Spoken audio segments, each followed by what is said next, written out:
Assalamualaikum warahmatullahi wabarakatuh. Sebelumnya perkenalkan saya Habib Arifin dari Prodi Kimia NK NIM 23936019. Baiklah, saya di sini akan mempresentasikan salah satu bab bahasa Indonesia keterampilan menulis surat resmi.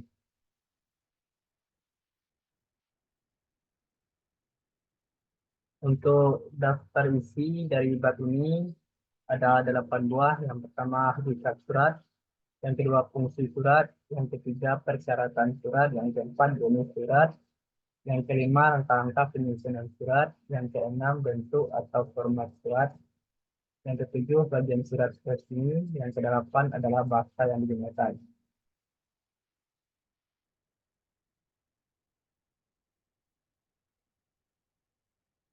Baiklah, yang pertama hakikat surat.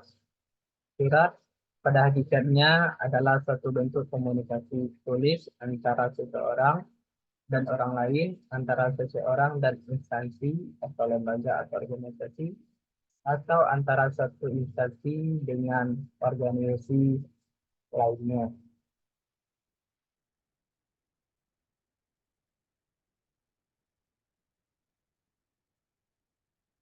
Yang kedua, fungsi surat.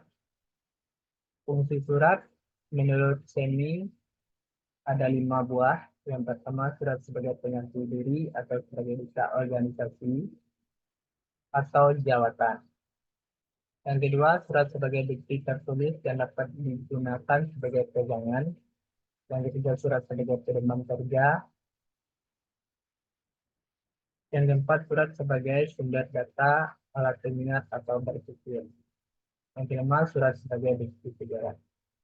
Dan untuk fungsi surat resmi menurut Sudarta dan kawan-kawan pada tahun 1992 terdapat 5 buah. Yang pertama, surat sebagai bukti nyata hitam di atas putih, terutama surat-surat perjanjian. Kedua, surat sebagai alat pengikat karena surat dapat diarsipkan. Yang ketiga, surat sebagai bukti sejarah.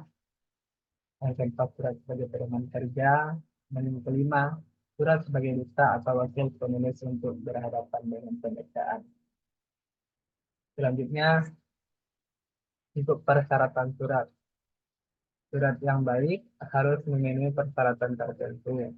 Berdasarkan pendapatan Semi dan Sudarsa, penulisan surat harus memperhatikan hal-hal sebagai berikut.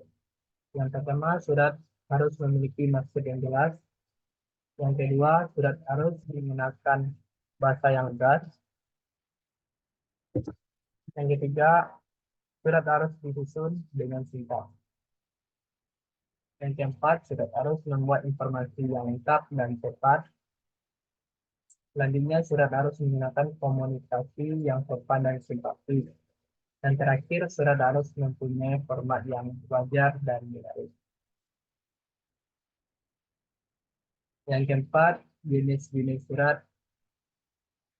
Yang satu, berdasarkan tujuannya, surat ada beberapa yang saya sebutkan di sini. Yang pertama, surat pemberitahuan, surat perintah, surat permohonan, surat panggilan. Selanjutnya, jenis surat berdasarkan sifatnya. Terdapat 3 buah. Yang pertama, surat dinas atau surat resmi, surat pribadi, dan surat dagang. Yang ketiga, berdasarkan keamanan isinya, surat ada 3 buah. Yang pertama, surat sangat rahasia. Yang kedua, surat rahasia atau disebut juga dengan surat konfidensial. Yang ketiga, surat biasa. Berdasarkan jumlah penerimanya, surat ada 3 buah. Surat biasa, surat edaran, dan surat pengumuman. Yang kelima, berdasarkan jangkauannya, surat ada 2 buah. Surat inter dan surat ekster. Dan yang terakhir, berdasarkan isinya, surat ada surat isi dan non isi.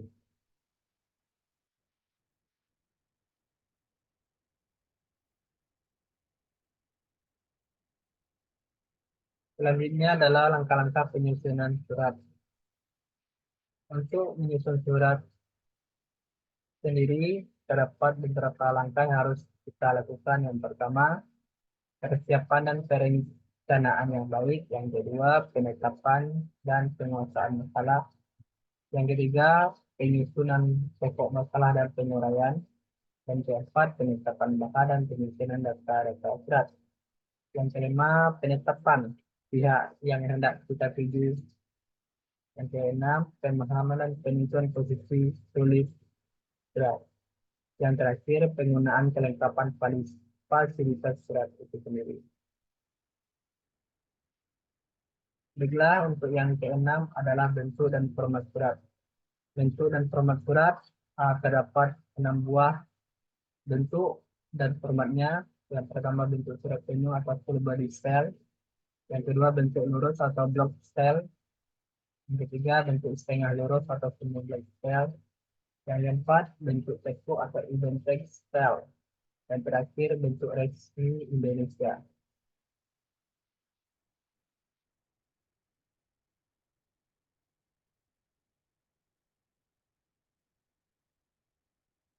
Baiklah, untuk bagian surat resmi,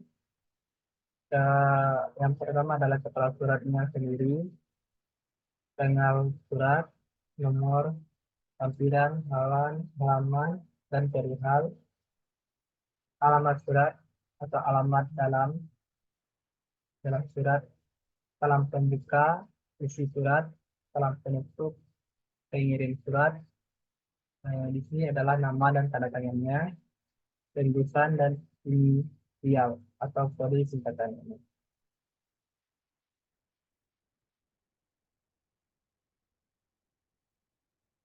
Setelah untuk materi yang terakhir adalah bahasa surat. Pada dasarnya bahasa yang digunakan dalam surat harus singkat, jelas, sopan, dan simpatis. Terutama pada surat resmi atau surat dinas, bahasa yang digunakan harus tunduk pada semua aturan bahan yang bahasa yang baku, antara lain struktur kata, kalimat, penggunaan tanda baca, dan pemakaian perasaan.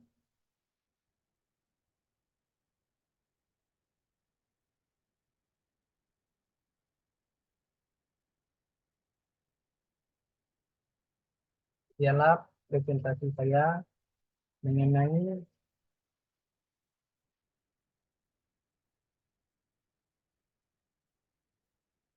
keterampilan menulis surat resmi, salah satu bab dari MKU Bahasa Indonesia. Jika ada kata yang salah, saya mohon maaf. Saya akhiri dengan wassalamualaikum warahmatullahi wabarakatuh.